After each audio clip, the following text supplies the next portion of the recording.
Ooh, I am not used to being this matte. This is so weird for me. What's up, guys? It's Brittany, and as you guys may or may not know, I have been a makeup artist for 10 years now.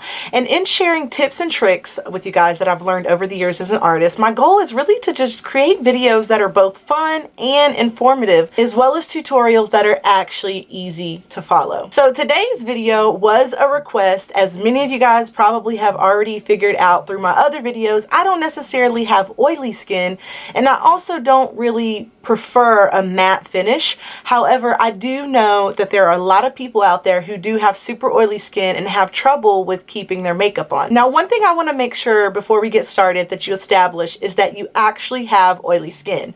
And the reason why I say that is a lot of people are living their life walking around thinking they have oily skin when they actually have dehydrated skin. So if you haven't already, make sure you hop on over to my channel and watch the video on what is my skin type before you even get started. But without further ado, if you do indeed have oily skin and you're interested in how to make your foundation look flawless and last longer, then keep watching. Okay, so I'm going to start off by taking a light sweeping of powder all over my face. I've already put my moisturizer on, by the way, and you don't want to do too much, because if you do too much of the powder, then it's going to cause your foundation to roll up. But what this does is it puts a nice protective barrier so that as your oils start to come out, you've got a nice little barrier there. Then once you've gone in with the powder, you're going to go in with a setting spray. Now, I use the MAC Fix Plus, the original. They do have a matte version, and also the Urban Decay All Nighter.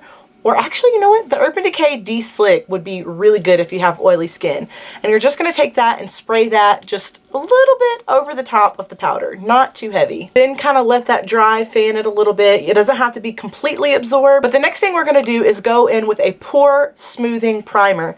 Typically speaking, people with oily skin do tend to have larger pores.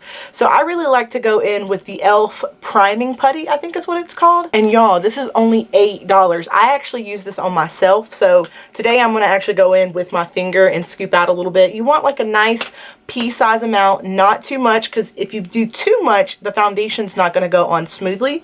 And you're going to warm it up in your fingers like this. Concentrate it in the areas where you have a little bit of texture or enlarged pores.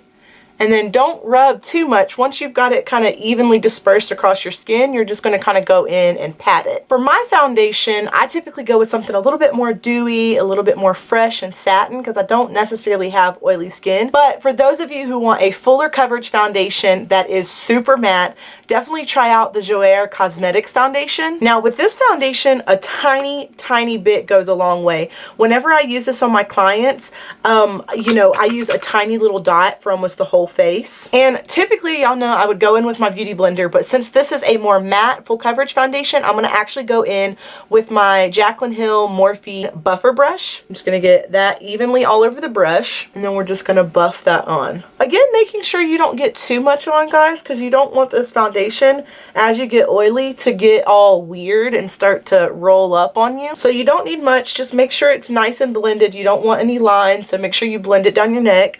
This foundation, y'all, comes with like 50 different shades. It's crazy. Now for my concealer, I'm going to go in with the Huda Beauty concealer, and the reason why is this one is, again, really full coverage and really matte, but it's not so matte and drying to the point where your skin looks flaky. And one thing that's really cool about this applicator is you can go in directly on your eyes, and it's got a metal tip that really helps to cool and depuff. But I actually prefer to take a little bit on my hand, put it on with my finger, and blend out with my beauty blender. So just like I did in my Flawless Complexion, I'm going to concentrate that color in a triangle shape right in the inner corner of my eye.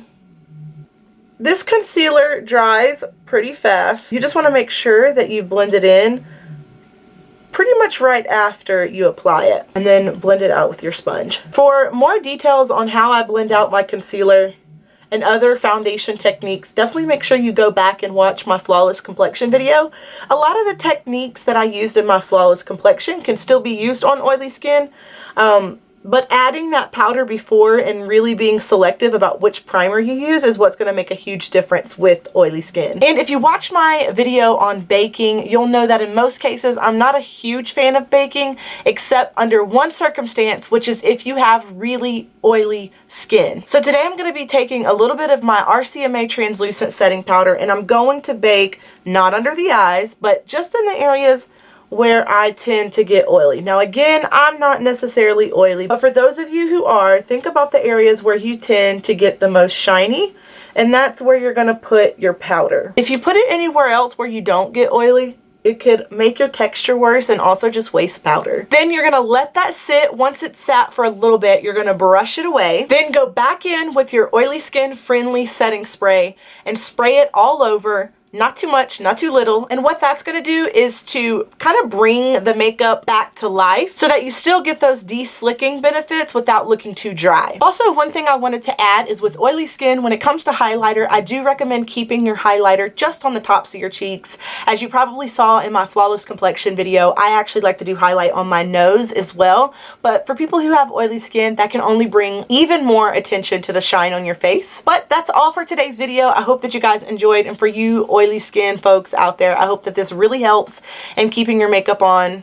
And also, don't be afraid to keep your powder in your purse so that throughout the day you can touch up if needed. And then another little tip that I would add is, if you don't have any kind of blotting sheets in your purse, go to the restroom and take the tissue, especially if it's 2-ply, and peel the toilet paper apart, and then take that really thin sheet and press it on your skin.